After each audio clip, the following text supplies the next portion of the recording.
တော့ကြရအောင်အခုစာလေးတွေကိုဒီလိုပုံစံရိုက်ထားပါတယ်နော်စာလေးရိုက်ပြီးတဲ့အတွက်ကြောင့်သူဘာလို့လဲဇာတ်ခွဲရှာမယ်အရင်ဆုံးဘာလို့ပြလိုက်လဲဇာတ်ခွဲဆက်လက်ပေးလိုက်တယ်နော်ဆက်လက်ပေးတဲ့အခါမှာလေဒီဘက်မှာအောက်မှာဘာမှမရှိတဲ့အတွက်ကြောင့်ပေးစရာမလိုသူအတိပဲပေးလိုက်တယ်တွေ့လားပြန်နေပဲသွားလဲ border တွေကနေပြီးတော့ all border ဆိုတာဘာလို့တာလဲဇာတ်ခွဲရှာလိုက်တာနော်ပြီးပြီဆိုရင်သူဆက်လက်ပေးမယ် border တွေကနေပြီးတော့ all border ဟုတ်လားborder တွေ all border မဟုတ်ဒီကကောက်နေလိုက်မှာဒါတော့ all border တွေ all border မဟုတ်နော်ဒီကနေဆိုသွားလိုက်ရပါတယ်နော်ပြီးဆိုရင်ဘာလို့ရခေါင်းစဉ်နေဆိုရင်သူကဘာလို့ပြလိုက်လဲဆက်လက်ပေးလဲဆန္ဒလဲဟလားပြီးရင်ဘာလို့လဲဘိုးတင်ပြလိုက်နော်စီရနံပါတ်တွေဆိုရင်ပြောသွားလဲဆန္ဒအလဲကိုပို့ပြလိုက်တယ်ဟလားဒါ student number တွေဆိုလဲအလဲကိုပို့ပြလိုက်လဲရတယ်နေနေဆိုရင်လဲအလဲမဟုတ်ဘူးအလဲဒေါင်းလိုက်အလဲရှေ့ကိုကပ်ပြရမယ်နော်ဒီ possible တို့ဘာလို့ကလဲဆန္ဒထားလိုက်ရတယ်အလဲထားလိုက်ရတယ်နော်ပြီးရင်သူအမှတ်တွေဖြစ်တဲ့ကြောင့်ဘာမှလုပ်ကြမလို့ဆက်လက်ပေးလိုက်ပါသူဘာလို့လဲအလဲနော်ပြင်ဆက်သွားမယ်သူမေးတာဘောင်းမေးတာလဲ total ကိုမေးတာဟာလား total ကိုသူဟာဒီ total ဒီတစ်ချက်စဉ်းစားမယ် total ဒီသူဒီအလဲရလိုက်ဖြစ်လို့ရှင်ဘာလုပ်ပေးရလဲ total ဒီဆက်လက်ပေးရတယ်သင်ခဲ့ပြီးပါရင်နော်အရင်သင်ခန်းစာတွေ total ဒီပြီးရင်သူဆက်လက်ပေးလိုက်ပြီး auto sum လိုက်ရမ်းလွယ်တာပြီးသွားပြီဘာခက်စရာမလိုနော်နောက်တော့သူကဘာလို့ရှာခိုင်းတာလဲ percentage တဲ့ percentage မှာနှစ်မျိုးရှိတယ်ဟုတ်တယ်နော်ညီမျှခြင်းဆိုတာဘာလို့လဲတတ်မှတ်လိုက်တာ total သူကဂျာခိုင်နှုန်းဘယ်လောက်ရှိလဲလို့တွက်ရှင်တာလေနော်ဒီ total ရဲ့ဂျာခိုင်နှုန်းဘယ်လောက်ရှိလဲဆိုတာတွက်ရှင်တဲ့အတွက်ကြောင့်ဆက်လက်ပြီးလိုက်တယ်ဟုတ်လားဆက်လက်ပြီးလိုက်တယ်ဒီမှာကြည့်သူက possible တဲ့ possible ဆိုတာဖြစ်နိုင်ခြေက100လည်းဖြစ်နိုင်တယ်100လည်းဖြစ်နိုင်တယ်100လည်းဖြစ်နိုင်တယ်ဒါသူ့ရဲ့စုစုပေါင်း total 300နော်ဒါဥပမာပြောပြထားတာဒါဆိုရင် possible ဖြစ်နိုင်တာဘယ်နှခုရှိလဲ1ခု2ခု3ခု possible ဖြစ်နိုင်ကြဘယ်နှခုရှိလဲ3ခုရှိတယ်ဒါဆိုရင်အစား3နဲ့စားပြီးလိုက်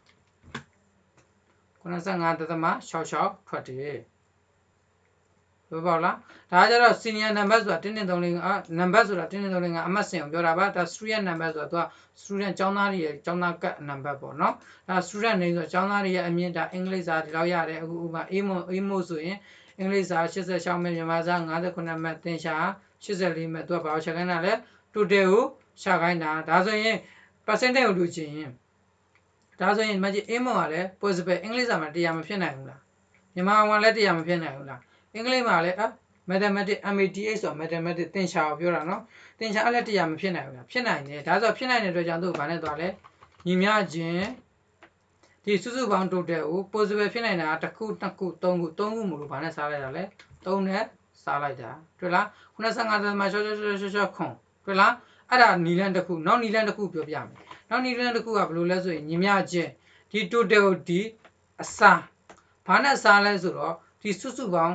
300နဲ့ပြန်စားရတယ် possible ဖြစ်နိုင်တဲ့ရည်တွက်အားလုံးနဲ့စားပြင်ရာခိုင်နှုန်းလိုချင်တဲ့ကြောင့်ဘာနဲ့မြောက်လဲ100နဲ့မြောက်အနာဆင်အတူတူပဲအဖြစ်ရနော်ဒါပေမဲ့ဟိုနဲ့ပေါ့နော်ဒီလိုမျိုးပုံစံဒီလို formula နဲ့တွက်တာတော့ပို့ပြီးတော့မှန်တာပေါ့နော်โอเคအဲ့ဆိုရင်ဆက်သွားမယ်နော်ဒါပေမဲ့ series ဆွဲကြရင်အဆင်ပြေလားဆိုလုံးဝအဆင်မပြေဘူးဘာဖြစ်လို့လဲသိလားဒီ300ဒီတစ်ခုတည်းတွက်မှာမဟုတ်ဘူးလေတိလားကျန်တဲ့အောင်တို့စုစမ်းတို့ဟုတ်လားကျန်တဲ့အာကာတို့ဘာလို့ထုံးနဲ့လဲအကုန်တွက်မှာလေဒါကြောင့်ဒီ300ကိုဘာလို့ပေးရမှာလဲအသေးထားပေးရမှာနော်အဲ့ဒါကြောင့်ဒီမှာကျညီမျှခြင်းဝင်းစာသူ့ရဲ့စုစုပေါင်း total ကိုဒီအစဘယ်သူနဲ့စားပေးရလဲ possible ဖြစ်နိုင်တဲ့300နဲ့စားပေးရတာဒီ300ဒီအားလုံးနဲ့တွက်မှာမလို့သူ့ကိုဘာလုပ်ပေးရလဲအသေးထားပေးဖို့အတွက် F4 နဲ့ရတယ်နော် function ကင်းလေ F1 F2 F3 F4 ဆိုတာရှိတယ် F4 တစ်ချက်နှိပ်လိုက်ရှေ့မှာဒေါ်လာဆိုင်းလေးထွက်သွားပြီဒါဆိုရင်ဘာလုပ်တာလဲအသေးဖြစ်သွားဒီ set ကွက်ကိုသူကဘာလုပ်လိုက်တာလဲဒီ set ကွက်ကိုအသေးထားလိုက်တာပြီးမှခွင်းပြန်ပိတ်တယ်ဆိုတော့အဲ့နှစ်ခုကိုအရင်ရှင်းနဲ့ပြီးမှအမြောက်ရလာတဲ့အဖြစ်ကိုမြောက်ပြီးမှ100နဲ့ပြန်မြောက်လိုက်ပါတဲ့ပြင်အနာဆင်ချလိုက်ပြီးသွားစီးဆွဲကြလိုက်သူကကျတော့အောက်ထိဆွဲချရစရာလိုလားမလိုဘူးနော်ဒီ300ထိပဲ300မှာနောက်ဆုံးမှဘယ်လောက်ထွက်သွားလဲ100ရာခိုင်နှုန်းပြန်ဖြစ်သွား percentage graduate percentage grade ကိုရာခိုင်နှုန်းရဲ့ grade ကိုမှန်တာဖိတ်ဆုံးမှာဘယ်လောက်ဖြစ်သွားလဲ100ဖြစ်သွားတယ်တွေ့လားပြီးသွားတာနဲ့သူကဘာရှာခိုင်းတာလဲ average ကိုဆိုရင်ညီမချင်းသင်ခဲ့ပူပါတယ် AVERAGE average ဒီကကြတော့သူကဘာလဲဆို possible မပါတော့ဘူးဒီအင်္ဂလိပ်စာပေါ့နော်ဒီလူဦးရေအားလုံးရဲ့ average ကိုပြန်ရှာရတာပင့်ဝင်ပြန်ပိတ်လို့ရှိဟန်တာဒါဆိုဒီအင်္ဂလိပ်ရဲ့ average ကဒီအမှတ်ဒီလောက်ရှိတယ်ပေါ့နော်သူ height ဆိုတာအမြင့်ဆုံးပြောတာ height ဆိုတာအမြင့်ဆုံးဒီဘာနဲ့အတူတူပဲလဲဆိုရင် maximum ဆိုတာနဲ့အတူတူပဲ maximum ဆိုတာအများဆုံးလေအများဆုံးနဲ့အမြင့်ဆုံးဆိုတာတကယ်တော့အတူတူပဲမိကုန်းကလှည့်ထားတာမလို့ပါသူ height ကိုမေးတယ်အမြင့်ဆုံးအမှတ်ကဘယ်လောက်လဲတဲ့ height ဆိုတာ maximum အများဆုံးအမှတ်နဲ့အတူတူပဲဒါဆိုတော့ဘာနဲ့သွားပြရမလဲ MAH နဲ့သွားပြရမယ် MAH ဆိုတာအများဆုံးဒီကနေပြီးတော့တစ်ကနေပြီးရှိသမျှအားလုံးဆက်လက်ပြီးလိုက်ဒါ possible တော့မပါဘူးเนาะပြင်ခွင့်ပြန်ပိတ်ပြင်လို့ရှိအန်တာပြီးသွားပြီဒါအများဆုံးအမှတ်လို့ဆိုတာဗာလဲအနှိမ့်ဆုံးအမှတ်ဆိုတာဘာနဲ့အတူပဲလဲအနည်းဆုံးအမှတ်နဲ့အတူတူပဲတဲ့အနည်းဆုံးအမှတ်ကိုလို့ရသင်္ကေတသည်ညီမျှချင်း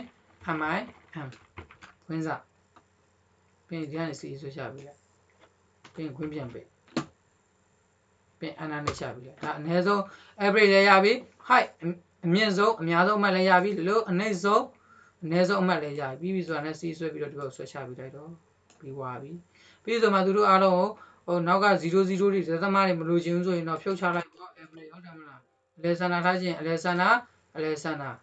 ပင်တို့လည်းအားလုံးပဲဆက်လက်ပေးလိုက်အလဲထားခြင်းအလဲ0တွေမလို့ခြင်းဆိုဖြုတ်ချလိုက်ပေါ့0နော်ဒါဆိုရင်အားလုံးပြီးသွားပြီနော်ဒါအမှတ်ဖြစ်တယ်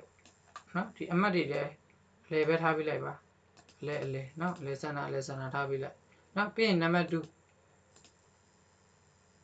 ပြီးရင်တို့ဘာလို့လဲဆက်လက်ပေးလိုက်မယ်ပြီးရင်ဘော်ဒါတွေကဟောပေါ်တာဟုတ်လားခေါင်းစဉ်တွေဆိုရင်ဆက်လက်ပေးတယ်အလဲဆန္ဒချတယ်ပြီးရင်ဘိုးတင်တယ်နော်ပြီးရင် quality လေးတွေဆက်လက်ပေးတယ် grand root တယ်တော့ဘာရှာခိုင်းတာလဲ grand root ကိုရှာခိုင်းတာ level ကနည်းနည်းမြင့်သွားပြီเนาะတစ်ချက်ကြည့်ပြီးပါ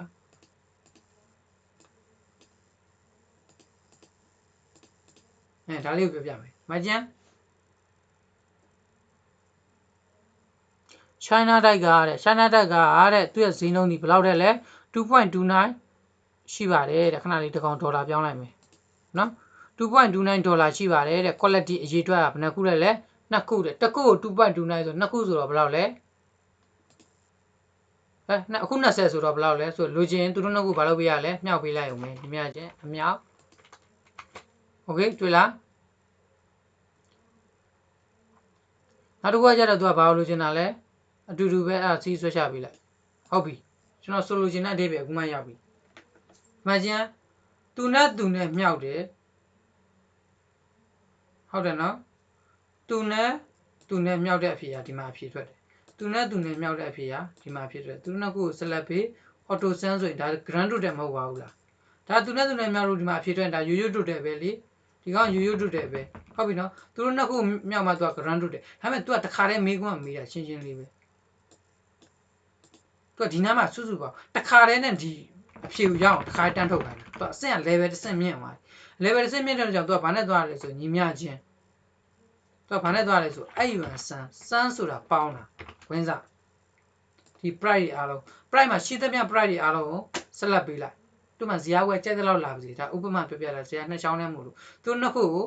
ဆက်လက်ပေးလိုက်ပြီးရင်ခွင်းပြန်ပေးအဲ့နှစ်ခုကိုသူကဘာလုပ်မလဲဆိုရင်အမြောက်